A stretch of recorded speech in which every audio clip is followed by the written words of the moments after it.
Direct Connection is made by MPT to serve all of our diverse communities and is made possible by the generous support of our members. Thank you. Live from Maryland Public Television, this is Direct Connection with Jeff Salkin. Hi, everybody. Welcome to Direct Connection. We are live tonight from the state's largest grower of medical marijuana. These plants, which it would be illegal to have outside of this building, are the beginning of the growing process here at Curio Wellness. Joining us is Michael Bronfein, Curio CEO. Thanks for having us. Thanks for coming, Jeff. We're really pleased to have you tonight. First question is, why am I wearing the bunny suit? Because this is a plant where we grow raw material to create medicine. And so under FDA regimes, it has to be hygienic. We don't use any type of pesticides, insecticides, or any other crop control agent except for love, water, and fertigation. And people may hear, this is a noisy environment. Yeah. It's the air purification. It's bright LED lights. Tell me about the business. This has been live for over a year now. What's happened in that year? Well, it's been an exciting time and candidly a time of great learning. You know, when you undertake a new disruptive industry, you build a theoretical model of what you think it's going to be, and then you create an actual operating plan, and then you learn you've made plenty of mistakes and had plenty of wrong assumptions, but you had some good ones also.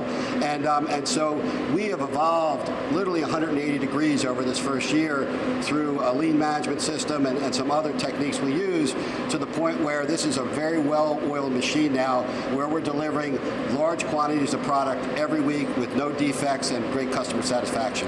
Globally, beyond your company, what's happened to medical cannabis over the last year or two? I think it's become more and more accepted as a true medicinal product, and I think some of the historical negatives or things that people thought that were promulgated by the government, which were false, are starting to clear away. So it's kind of this dark clouds going away. And interestingly, the largest cohort of growth for us has been baby boomers. And I suspect, first of all, because they probably had some cancer experience back in college, but more importantly, they got a lot of aches and pains, and traditional medicines can sometimes be interactive in a way that's not very good. And the medicinal cannabis plant is very safe. It has very low interaction tolerance. So it allows you to use it with many other things at low levels in a very effective way. Let's explain how the system works in Maryland. Designed by the legislature, there are licenses for growers and retailers, essentially, and somebody in the middle. What do you have? So there are 3 different licenses. There is a cultivation license to grow the plants. There is a processing or manufacturing license to create the product that is in some other form. You extract the oil from the plant and then you turn it into other pills, capsules, liquids, so forth. And then there's a retail distribution network. Those are the dispensaries. We're fortunate to be one of 7 companies that has all 3 licenses. But our primary business is to enable the success of the dispensaries across the state by giving them our products on a very regular and consistent basis. You're a business guy, a trail of successful healthcare businesses, private equity businesses. So you didn't come into this, I don't believe, as a marijuana expert, but you've learned something about these plants. Yes. The things behind us, the big ones, yes. It looks like a topiary sort of thing. Yes. And then we have these little cuttings. I Yes. gather these came from that. That's correct. These are called mother plants. We use a cloning process so that we can get the genetics from a particular strain exactly the same from crop to crop, plant to plant. So we have a proprietary process for picking seeds, turning them into the best by winnowing out the weaker genetics through both growing and analytic testing. We have our own analytic lab here. And then once we get to the prime crop, if you will, we'll use one of these mother plants for approximately 4 months. The first thing we do with a new mother is we take cuttings and start creating the new baby that's going to become the next mother, because these mothers have a useful life where the quality of the plant is determined by how many cuttings you lick, and as it gets older, they diminish in quality. So we focus on measuring certain cannabinoid content and other markers of health and yield, and we try to maximize the life of the plant to optimize that yield and cannabinoid. Let me remind our viewers, if you have a question about medical cannabis, shortly we're going to be talking to the head of the pharmacy, the dispensing operation. You can send us an email. No phone calls tonight, but send an email to livequestions@mpt.org, and we'll try to get your question answered during the program. What's your competition like, and how do you do things differently than the rest of the market? Well, I think we're one of a very few that are only dedicated to medicinal cannabis. We are not in favor of, nor do we want adult use, because we think Maryland is a place where we can build an ecosystem and an industry that creates exportable intellectual property and products, and we'd like to see that happen. In fact, we've just worked with the legislature on a new bill to allow for academic research here in Maryland.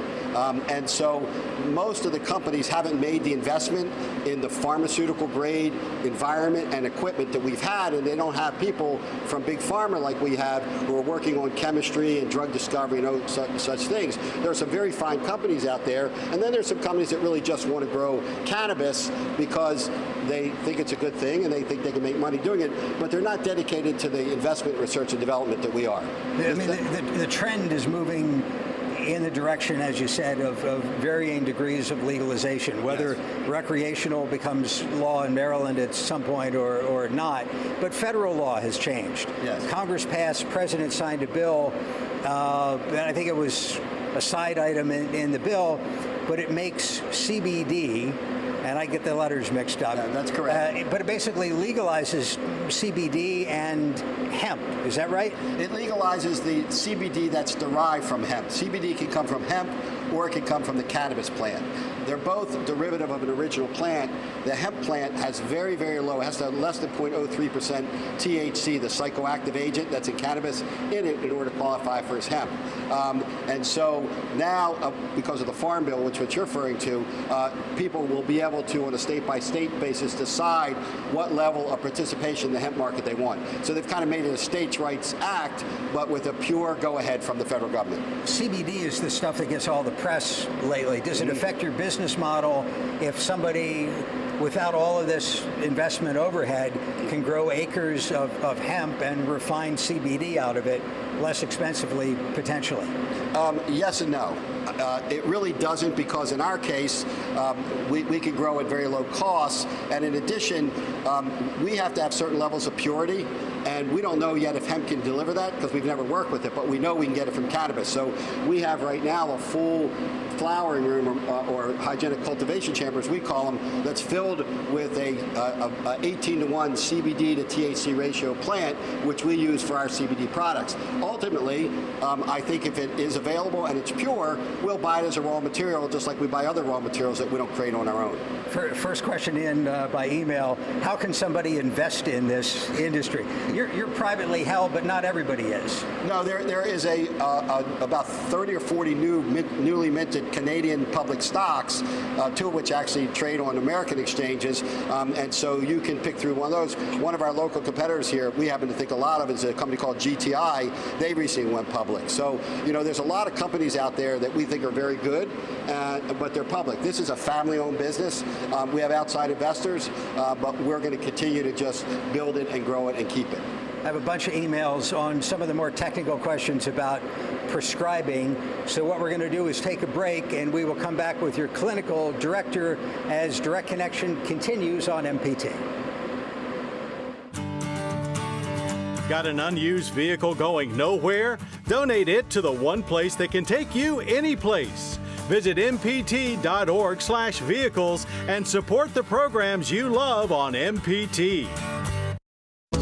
The MPT app puts our programs right at your fingertips, so you can choose when to watch, what to watch, wherever you want to watch it. Download it now. Are you turning 70 and a half this year? If so, you generally have to start spending down your retirement account. Even the minimum distribution can place you in a sticky situation. Luckily, you can now use your IRA to make tax-free gifts.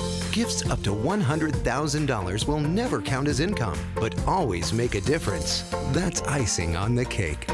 Make your gift for this year before December 31st. Visit mpt.org/support. This is a box that showed you a world beyond your own. It was just a box, but the world has changed, and so have we. And now the box can be almost any size or shape. And you decide what you want to explore. Anytime, any place. Break out of the box with PBS. It's a beautiful day in this neighborhood. We are the curious. Wow! The adventurous. Oh! Those venturing out for the first time. And those who've never lost our sense of wonder. Whoa. You seen this? We are the hungry. The strong. I must be the greatest! The joyful. A happy little cloud. We believe there is always more we can uncover. More we can explore. We believe in the capacity for goodness. And the potential for greatness. The torch has been passed to a new generation of Americans. PBS. PBS.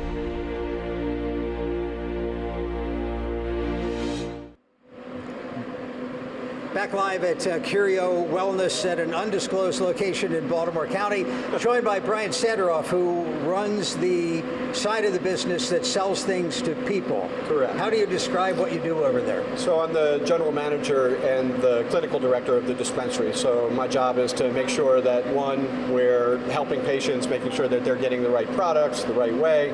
I counsel patients all day long, also make sure that we're living up to all of the regulatory requirements, that we don't do anything wrong. What's the last year been like for you?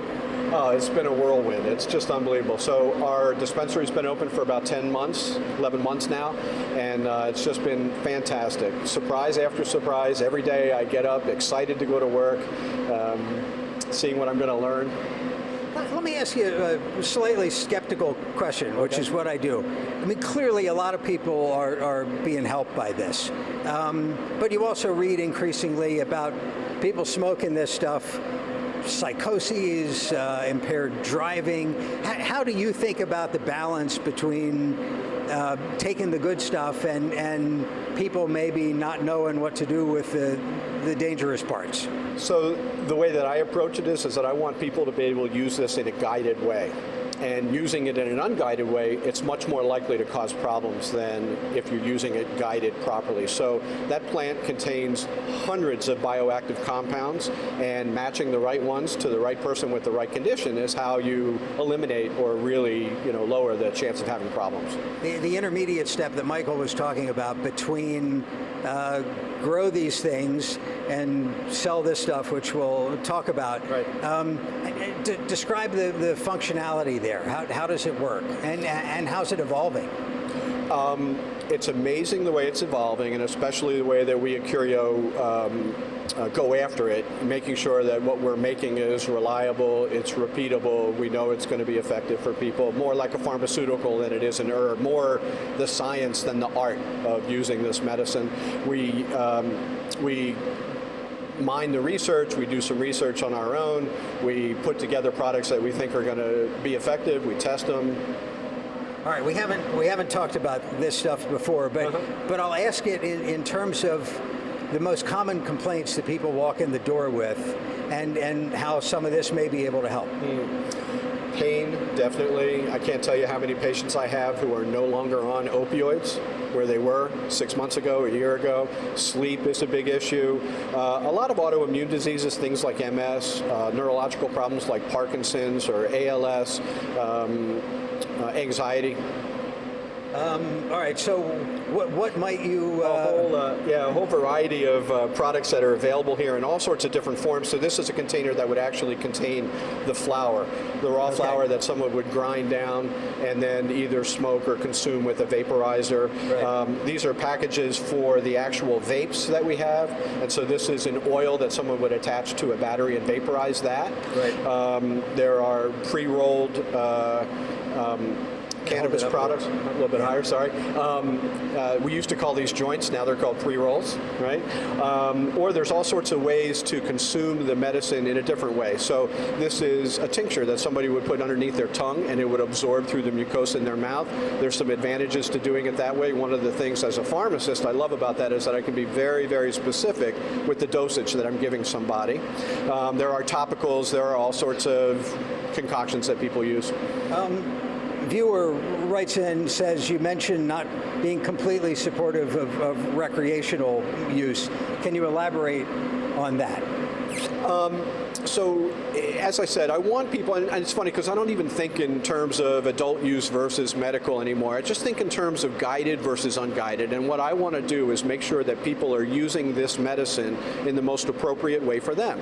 And there can be lots of ways that it may be used inappropriately. Maybe there's interactions with prescription medicines that they're on. Maybe the combination of cannabinoids that someone uses isn't really good for someone that has anxiety. And so I just want people to use it in a guided way. How good is the data that the guidance is based on? It gets to this email from a viewer: for adults over 50 who need to manage pain, are there long-term studies concerning short and long-term memory loss? So, yes, there are, although I have to say that a lot of the studies don't come from the United States because of the constraints that have been put on cannabis here in the United States. It's been difficult for institutions to do the kind of studies that we're used to. But we can look to Israel, we can look to Europe, we can look to Canada, where they've been doing studies, and there are. The short-term memory thing is completely manageable if we're using the right combination of medicine, and if it were to happen to somebody when they stop using the medicine, that problem has a tendency to go away. But I can tell you with 11 months of clinical experience, I have not seen that problem. How does it work in Maryland? The nuts and bolts of it, somebody can't just walk in off the street to your office and walk out with something. Correct. So step one is they have to become registered. They do that online. They go to the MMCC, which is the Maryland Medical Cannabis Commission website, click on the button for patients, and you upload some information, and then you become registered. That process right now is taking somewhere between 2 and 4 weeks. Assuming all those things are correct, you'll get a 16-digit number that starts with the letter P for patient. Step two is then to become a certified patient, which means you have to go to a prescriber or a recommender who will certify that you are a valid patient for using cannabis. Once that's done, then you can go into a dispensary and get medicine. There was a pretty liberal definition of who the prescribers can be, right? You don't have to be an MD. Well, so you can be an MD, you can be a nurse practitioner, you can be a podiatrist or a dentist, if I have that correct. They all have to be able to prescribe controlled substances right now. So you have to have a CDS license to be able to recommend this. Okay. Viewer wants to know, can medical cannabis alleviate pain from Lyme disease? Have you seen Lyme patients? Absolutely. I've had several patients that I can think of right away that have had success with that. So it's not necessarily the Lyme that it's treating, it's the pain part of that. Cannabis has been shown to be anti-inflammatory, very, very helpful for pain. Well, let's see. The question about hemp, and I asked Michael about this earlier. The federal government basically legalizing CBD through the hemp channel. Thoughts on that? We use it. We sell it to our patients. They don't have to be members or registered within the commission to be able to use it. Basically, you can get it over the counter. Okay, so you can sell some stuff to people who are not registered. That's correct. Okay. It doesn't come from cannabis. It comes from hemp. So hemp-derived CBD doesn't really have THC in it and can be very effective, although I'll tell you that clinically most of us feel that CBD with at least a little bit of THC is more effective than CBD by itself. Okay. All those letters confuse me a little bit. THC is the stuff that people who are into recreationally. That's the one where you can feel some euphoria from. Where has CBD been tested? I mean, what do we actually know about it other than it's hot at the moment? Well, it has been tested, and we do see results with pain, for anxiety, for energy, helping with sleep if that sleep problem is related more to anxiety and pain, muscle relaxation, seizures, immune function. All of those issues or conditions have been shown to be helped by CBD. CBD from hemp. Hemp is sort of like a cousin of cannabis, so it supplies the CBD, which is another cannabinoid. And by the way, I think they've discovered over 100 different cannabinoids now. And so when you and I have this discussion in a year and then another year, we'll know so much more. How often do people consult Dr. Google before they come see you? In other words, how much research are people doing? How accurate is the stuff that people find online about these products?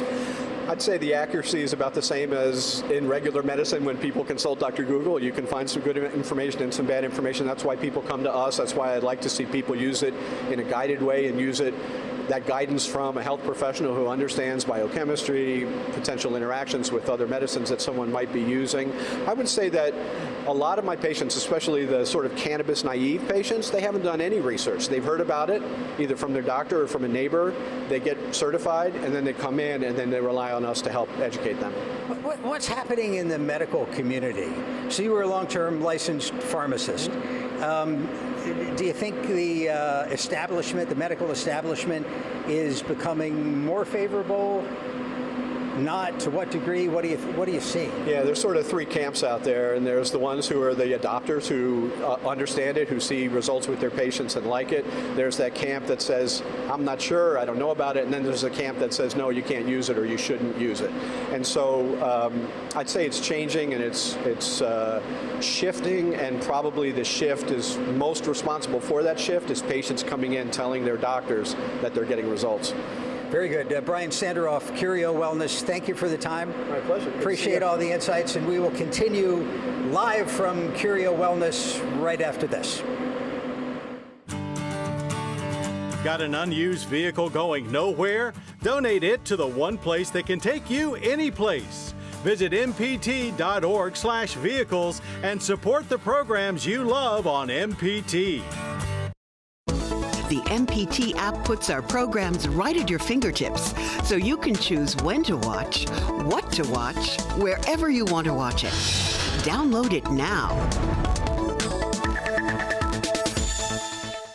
Are you turning 70 and a half this year? If so, you generally have to start spending down your retirement account. Even the minimum distribution can place you in a sticky situation. Luckily, you can now use your IRA to make tax-free gifts. Gifts up to $100,000 will never count as income, but always make a difference. That's icing on the cake.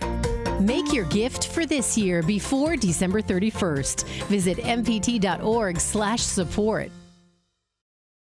This is a box that showed you a world beyond your own.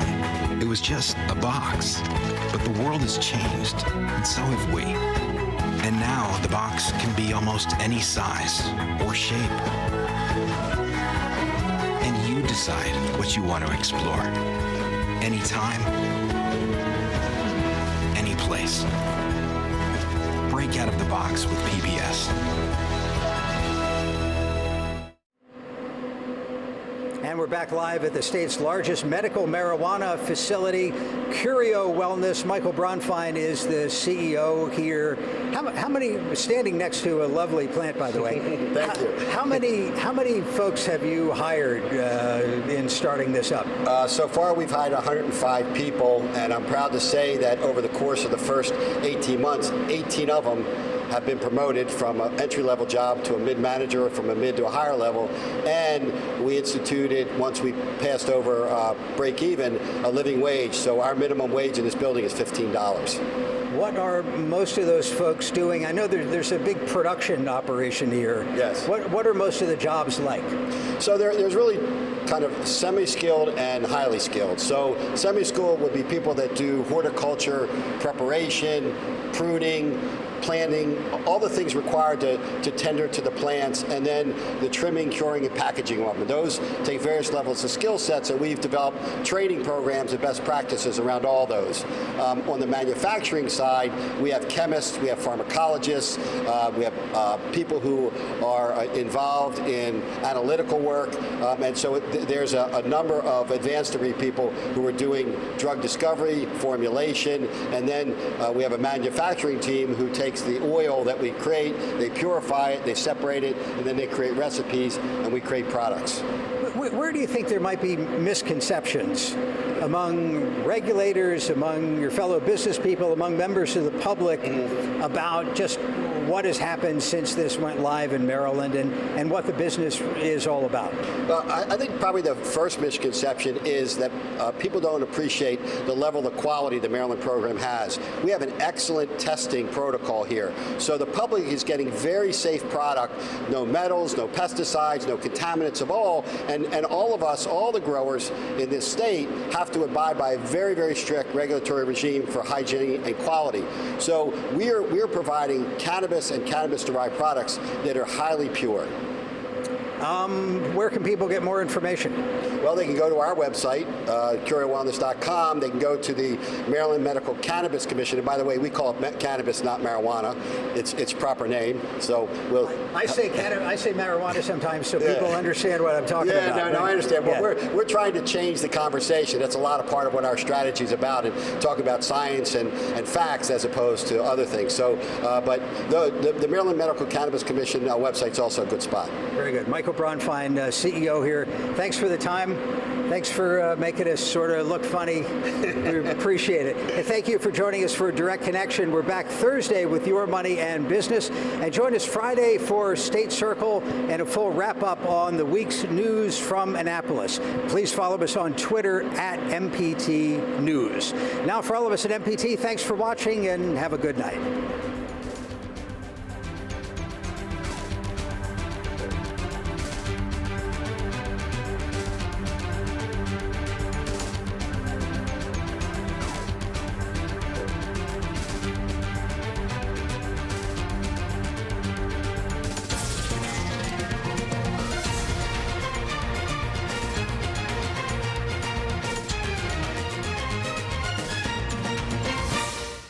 This program was made by MPT to serve all of our diverse communities.